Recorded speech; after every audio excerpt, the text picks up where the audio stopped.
Hey guys, my name is Imran and welcome to certable. दोस्तों, आज के वीडियो में हम बात करने वाले हैं dot bash R C in Linux. तो बेसिकली डॉट मतलब होता है जो फाइल हिडन होती है।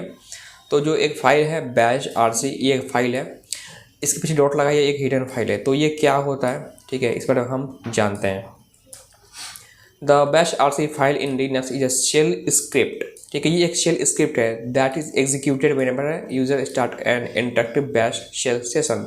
तो वैसे जब भी हम अपना क्या करते हैं, टर्मिनल स्टार्ट करते हैं काम करने के लिए, तो जब भी हम टर्मिनल स्टार्ट करते हैं तो ये एक फाइल होती है डॉट बैश आर सी, ये एग्जीक्यूट हो जाती है। ठीक है, it is typically use to customise the user shell environment, set environment variables, define aliases and configure various shell specific settings. तो बेसिकली हम ये जो फाइल है बैश आर सी, बेसिकली इसको हम यूज़ करते हैं अपने टर्मिनल को कस्टमाइज़ करने के लिए कि हमारा टर्मिनल कैसा दिखे और इसमें क्या क्या चीज़ें टास्क परफॉर्म हो, जैसे कि इन्वायरमेंट वेरिएबल सेट करना, कोई एलियास बनाना चाहते हैं वो सेट करना, या फिर बहुत सारे शेल स्पेसिफिक सेटिंग्स को हम कॉन्फ़िगर करने के लिए हम basically dot bash R C file को मॉडिफाई करते हैं। Here are some common use for dot bash R C file. पहला है इन्वायरमेंट वेरिएबल्स। तो basically you can set environment variables like path या फिर PS1 द कमांड प्रॉम्प्ट और any custom variables. तो बेसिकली आप इन्वायरमेंट वेरिएबल अगर बार बार आप एक्सपोर्ट करते हो अपने टर्मिनल में, तो उसको बार बार करने के बजाय में आप सीधा बैश आर सी फाइल में उसे ऐड कर दोगे। तो बेसिकली वो जब भी आप टर्मिनल को स्टार्ट करोगे तो वो ऑटोमेटिक लोड हो जाता है।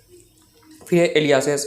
You can create custom alias for frequently used commands, making it to more convenient to execute complex और रिपीटेटिव टास्क। तो बेसिकली अगर बार बार आप कोई बड़े काम करते हो, एक बहुत बड़ी कमांड है, बार बार लिख रहे हो, तो उसमें आपका टाइम वेस्ट होता है।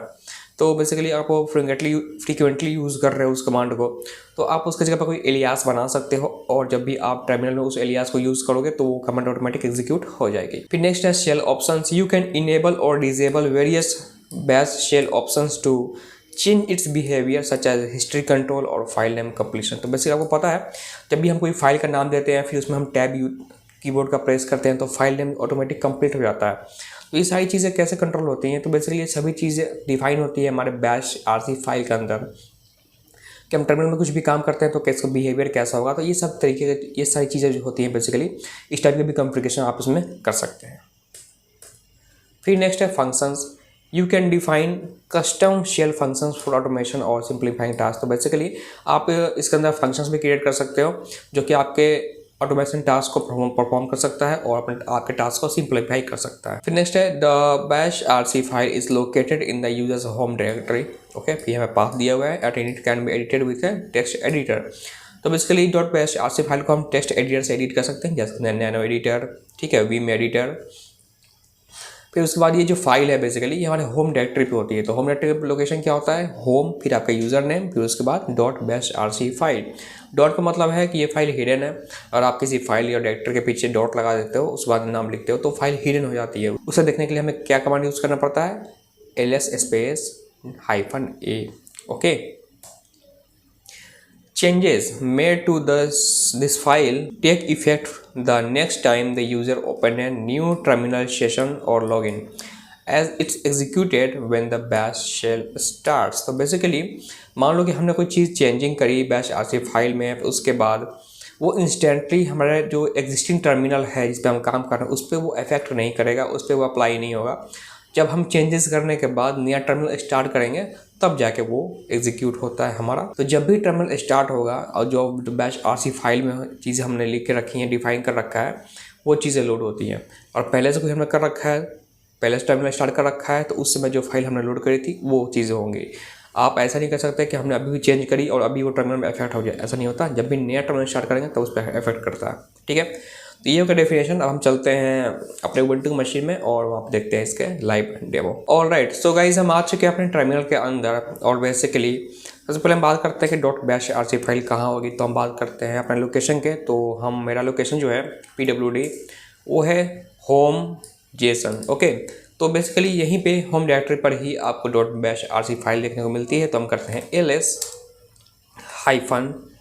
ls-l for long listing, a for hidden files, यानी कि ऑल फाइल्स, हिडन और नॉर्मल सभी आपको देखने को मिल जाती हैं। अब यहाँ पे आप फाइंड करो तो ये रही dot bash R C file. ठीक है, आपको यहाँ पे देखने को मिल जाता है। अब क्या है कि बहुत सारे लिनक्स ऐसे डिस्ट्रीब्यूशंस होते हैं जिसमें आपको ये फाइल देखने को नहीं मिलती है, तो नहीं मिलती है तो आप खुद का क्रिएट कर सकते हो, ठीक है, वो एग्जीक्यूट होगा। ओके, तो हम क्या काम करते हैं, नैनो से इसे एडिट करते हैं, ठीक है। अब हम करें basically nano dot bash RC, तो हमारा बैश RC फाइल ओपन हो गया। आप इसके अंदर आप देख सकते हैं इसमें सारे कॉन्फ़िगरेशन लिख रखे हैं कि जब हम अपना टर्मिनल स्टार्ट करें तो क्या चीज़ें कैसे लोड हो, कौन सा स्क्रिप्ट कैसे लोड हो, ये सारी चीज़ें हम यहाँ पर डिफाइन जो किया हुआ है आप यहाँ पर देख सकते हैं। ओके, अब मैं यहाँ पे एग्ज़िट करता हूँ, ठीक है। ओके, मैंने एग्ज़िट कर दिया। अब मैं बेसिकली लिखूँ echo welcome to terminal. Okay, इससे क्या हुआ, यहाँ पे मैसेज आया वेलकम टू टर्मिनल। लेकिन मैं चाहता हूँ कि जब भी मैं अपना टर्मिनल स्टार्ट करूँ तो ये मैसेज हमें देखने को मिले, ठीक है। तो अब हम क्या करेंगे, हम लिखेंगे nano डॉट बैश RC, ठीक है। और इस फाइल के हम एंड में जाएंगे। ओके, ये हम आ गए एंड, ठीक है। एक बार एंटर करते हैं, फिर हम लिखेंगे एको वेलकम टू टर्मिनल, ठीक है, हमने यहाँ पे लिख दिया। फिर करेंगे कंट्रोल O, फिर एंटर, फिर कंट्रोल X। ओके, अब हम करेंगे इस टर्मिनल को क्लोज, ठीक है। क्लोज नहीं भी करते हैं तो हम करते हैं नया टर्मिनल ले लेते हैं, न्यू विंडो। तो आप देख सकते हैं जैसे हमने नया टर्मिनल स्टार्ट किया, यहाँ पे मैसेज लिखा आया पहले वेलकम टू टर्मिनल। ओके, तो ऐसे जब भी आप नया टर्मिनल स्टार्ट करोगे, ऐसे भी क्लोज करता हूँ, तो हमने तो कमांड लगाई थी इको करने वाली, तो बेसिकली वो कमांड एग्जीक्यूट हो रही है। ओके, सो अब मैं आपको नेक्स्ट जो है कि दिखाऊँ एलियास सेट करके कि आप इसमें एलियास कैसे सेट कर सकते हैं। तो मेरी एक सिंपल से कमांड है जो कि है ls से क्या हुआ, इससे हमारी फाइल और डायरेक्टरी क्या होती है, लिस्ट हो जाती है, ठीक है। कुछ इस तरीके से हम चाहते हैं कि जब हम ls यूज़ करें तो लॉन्ग लिस्टिंग हो। लॉन्ग लिस्टिंग के लिए क्या कमांड है, ls-l, ये कमांड है। हम चाहते हैं कि हम लिखें ls, लेकिन कमांड एग्जीक्यूट कौन सी हो, ls-l, ठीक है। तो हम एक सेट करेंगे एलियास जिसका नाम होगा ls, उसके अंदर हम कॉन्फ़िगर करेंगे कि ये जब भी ls कमांड यहाँ पे इस्तेमाल किया जाए तो बेसिकली आपका ये कमांड एग्जीक्यूट हो, ठीक है।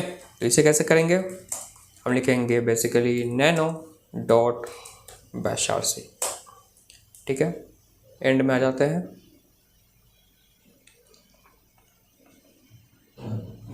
ओके, हम लिखेंगे alias space ls is equal to ls hyphen colour is equal to auto, फिर -l, फिर सिंगल कोट को बंद कर देंगे।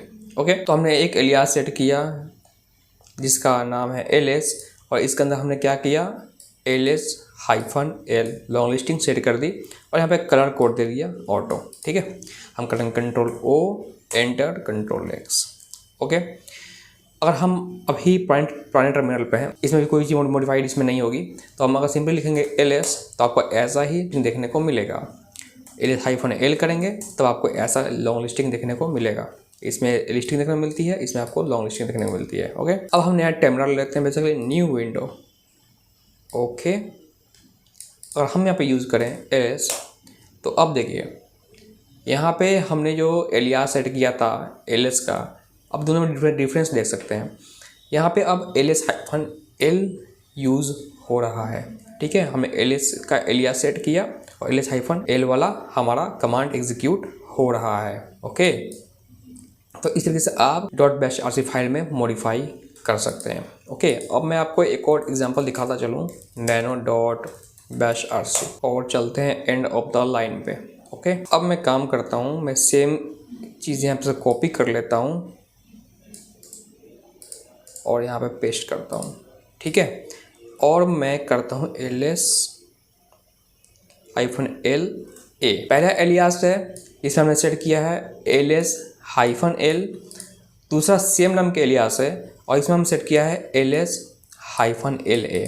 तो कौन सी एग्जीक्यूट होगी, चलिए दिखाते हैं। क्या ये कॉन्फ्लिक्ट करेगा, मैं अभी आपको दिखाता हूँ। एक लेते हैं नया विंडो और लिखता हूँ मैं ls। तो यहाँ पे हुई लॉन्ग लिस्टिंग -a, यानी ये वाली कमांड एग्जीक्यूट हुई, ls -la वाली, एल वाली नहीं हुई। क्यों कि जो लास्ट में सबसे नीचे लाइन में जो आप एलियास सेट करोगे उससे पहले सेम नाम का एलियास होगा तो वो लोड नहीं होगा, सबसे लास्ट वाला ही आपका लोड होगा। ठीक है, लास्ट वाला सेम नाम का एलियास आपको देखने मिलता है तो उसको ओवरराइट कर देगा। सो इस तरीके से आप एलियास भी सेट कर सकते हैं। और आप लिखेंगे ls, एलियास को देंगे कमांड ls -l और फिर उसके नीचे में ls is equal to basically ls -la करेंगे तो पहले तो ये लोड होगा। ठीक है, ये लोड होने के बाद फिर नेक्स्ट टाइम पे जब गया हमारा बैश आरसी फाइल के अंदर शेल, तो बेसिकली उसने ये भी देखा, तो इसने अब ये रीड करेगा, इसको इसने क्या किया, ओवरराइट कर दिया। ठीक है, तो इस तरीके से आप बेसिकली बैश आरसी फाइल में एनवायरनमेंट वेरिएबल भी सेट कर सकते हैं। उसके बाद आप बेसिकली एलियास भी सेट कर सकते हैं और बहुत सारे तरीके का वो कॉन्फ़िगरेशन कर सकते हैं। तो गाइस ये था अपना बैश आरसी फाइल मैंने आपको बता दिया। तो उम्मीद है आपको वीडियो पसंद आया होगा। तो वीडियो पसंद आए तो वीडियो को लाइक कीजिए, दोस्तों के साथ शेयर कीजिए। मैं आपसे मिलता हूँ नेक्स्ट वीडियो में, तब तक के लिए take care and good bye.